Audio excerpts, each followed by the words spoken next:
राधे कृष्णा दोस्तों। ये देखिए प्याज। तो मैं पोशाक सिलने जा रही थी तो उसमें पड़ा हुआ प्याज मिल गया और वो भी ग्रोथ किया हुआ। तो चलिए मशीन को दोबारा से साफ़ कर लिया। और आप भी छोटी मोटी ट्रिक के साथ में अपने लड्डू गोपाल जी को अपने हाथों से उनको पोशाक सिलिए और उनको पहनाइए। तो सबसे पहली जो सीख है वो ये है कि हमें पहले धागा भरना आना चाहिए मशीन के अंदर। तो ये धागा भर लीजिए। जो मशीन का पीछे का पहिया होता है उसके अंदर में एक कील सी होती है, उसी में डाल के आप धागा भर लीजिए। फिर इसको डाल दीजिए मशीन में और फिर उसके बाद में देखिए कि हमारा धागा मैच हो रहा है नहीं हो रहा। अतरंगी धागे लगाने से क्या होता है, हमारे जो सिलाई होती है वो अच्छी नहीं लगती है। तो हमें मैचिंग कर लेनी है। अगर वाइट कलर लग रहा है तो ठीक है, नहीं लग रहा तो हम चेंज करेंगे। तो इस तरह से मैंने मशीन में धागा फिल कर दिया, मशीन भी साफ़ की है और शटल भी चेक कर लिया। अब मैंने धागे के चोंच को तोड़ करके और सुई के अंदर में पिरो दिया है। जब भी सिलाई करेंगे ना थोड़ी उजाले में बैठ के ही करें। तो ये मोड़ जब भी सिलाई करेंगे किनारे को मोड़ के करना है। और एक पैर की ना आप देखेंगे एक पैर का निशाना मैंने बनाया हुआ है, उसी से आपको सिलाई करनी है। तो इस तरह से ये सिलाई सीधी भी आएगी। आप प्रैक्टिस कर लीजिए किसी वेस्ट कपड़े के ऊपर, मोड़ने की प्रैक्टिस कीजिए, सिलाई चलाने की प्रैक्टिस कीजिए, लेस लगाने की प्रैक्टिस कीजिए। तो ये मैंने सीधी पट्टी वाली जो पोशाक होती है वो वाली बनाई है। तो मैंने उसके ऊपर लेस लगा लिया क्योंकि मेरा धागा वाइट में मैच हो गया, तो वो दिख नहीं रहा। पहले तो दिख रहा था ना, तो अब नहीं दिख रहा। तो इस तरह की सफाई का भी आपको ख़ास ध्यान रखना है सिलाई के साथ में। पैर भी चल गया, इसमें मशीन में ख़ास होते हैं पैर, 1 पैर, 2 पैर और सिंगल पैर। तो ये सब आपको भी आना चाहिए और ये सब प्रैक्टिस से आएगा। तो चारों तरफ लेस लगा दी है और बहुत सावधानी से लगाना। थोड़ा-सा भी टेढ़ा-मेढ़ा हो जाता है ना, तो उसको हटा दीजिए, फिर दोबारा से सिलाई कीजिए। पर जो टेढ़ी-मेढ़ी सिलाई होती है उससे क्या होता है, वो अच्छी नहीं लगती है। तो देखो हमारी पट्टी एकदम सीधी आ रही है। अब किनारा भी मोड़ना आना चाहिए, तो इसको बोलते हैं हम किनारा बनाना, किनारा मोड़ना। तो ये किनारा भी मैंने मोड़ दिया है और एक तरह से सीधी पट्टी तैयार हो गई है, 3 साइड में मोड़ करके।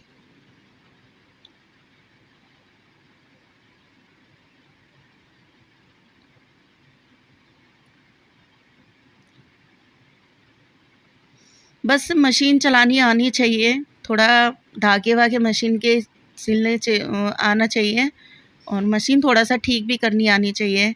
उसके बाद तो कलाकार घर-घर में है। लड्डू गोपाल जी की जो भी आप पोशाक सिलते हैं ना, कोई भी एक पोशाक ले लीजिए और उसका मेज़रमेंट कर लीजिए। सबसे पहले लेनी होती है उनका साइज़, 5 नंबर, 2 नंबर, 1 नंबर और कितने 10 नंबर के भी हैं ना, तो भी आप बड़े आसानी से सिल लेंगे।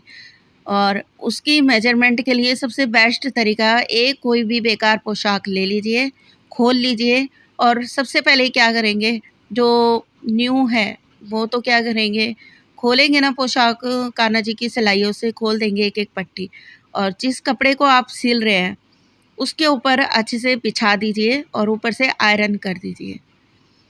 पेस्टिंग ज़रूर करना है। जो पेस्टिंग वाइट कलर का, आप किसी भी शॉप पे चले जाएँ, सिलाई वाली, धागे वाली शॉप पे जाएँ, उनसे बोलो कि हमें पेस्टिंग चाहिए। पेस्टिंग का क्या बेनिफिट है, बुकरम और पेस्टिंग में क्या अंतर है? बुकरम यूँ का त्यों रहेगा, वो चिपकेगा नहीं, पर जो पेस्टिंग होता है ना, प्रेस करते के साथ में ही कपड़े से स्टफ़ हो जाता है, चिपक जाता है। वो ऐसा लगता है जैसे टू साइड।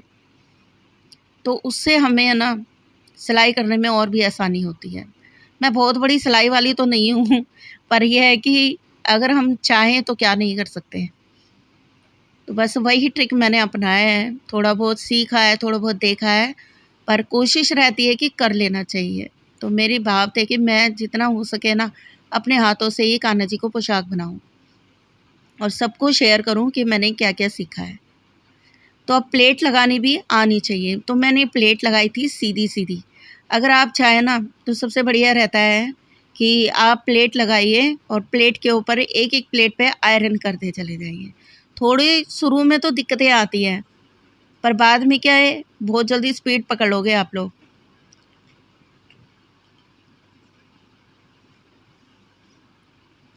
10-10 की 5-5 की प्लेट लगा के आप सिलाई कीजिए। 2-2 की भी लगा सकते हैं, जो न्यू है वो 2-2 की भी लगा सकते हैं।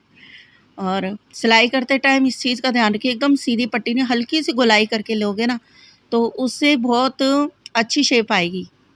जो हमारी लंबी पट्टी की पोशाक उसमें बहुत अच्छी सी आती है।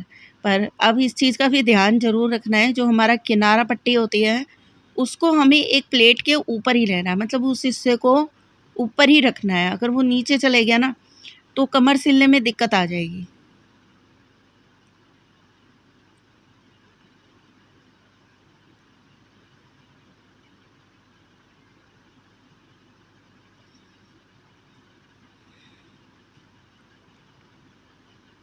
अब ये लास्ट की प्लेट को ऐसे ऊपर रखना है, जो लेस वाली प्लेट है।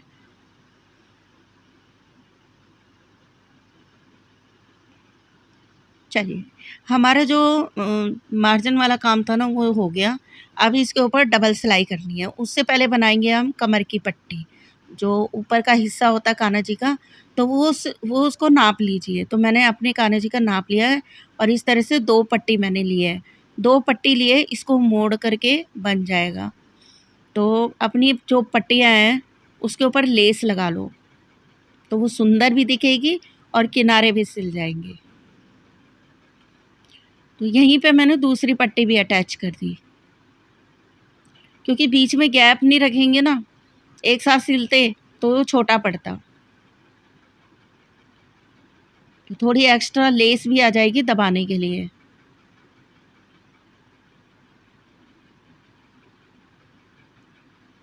ये कितनी सुंदर पट्टियाँ लग रही हैं, जब हम पहनाएँगे ना, शोल्डर पे लेस लगाओ अलग ही दिखेगा।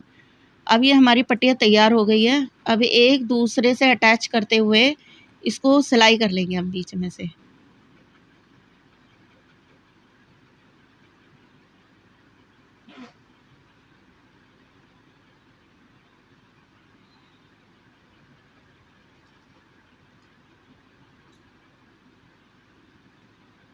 अब मैंने कमर की पट्टी सील ली है, नाप लिया था। वो मैं कैप्चर नहीं कर पाई क्योंकि बीच में स्विच ऑफ हो गया था फ़ोन मेरा। और ये देखिए, अब इधर एक्स्ट्रा जितने भी धागे हैं, एक्स्ट्रा कपड़ा है, उन सबको काट देंगे, क्योंकि बहुत बुरे लगते हैं इस तरह के धागे लटके हुए, एक्स्ट्रा कपड़ा ये चुभेगा भी कान्हा जी को। तो वो छोटे रूप स्वरूप में है ना, तो हमारी सिलाई है ना वो भी बेकार दिखेगी मतलब। तो ये तो हो गया हमारा काम ये। और ये देखिए हमारी पोशाक बन के एकदम रेडी हो चुकी है। अब चलिए अपने कान्हा जी को पहनाते हैं और दिखाते हैं उनको कैसे लग रहे हैं। इधर आप बटन लगाते हो, बटन लगा लीजिए। पगड़ी मैंने बनाई नहीं क्योंकि ब्लू पगड़ी मेरे पास है, और फिर बाद में बनाते हैं। देखिए कैसे सुंदर लग रहे हैं। फिर मिलते हैं न्यू व्लॉग में। बाय।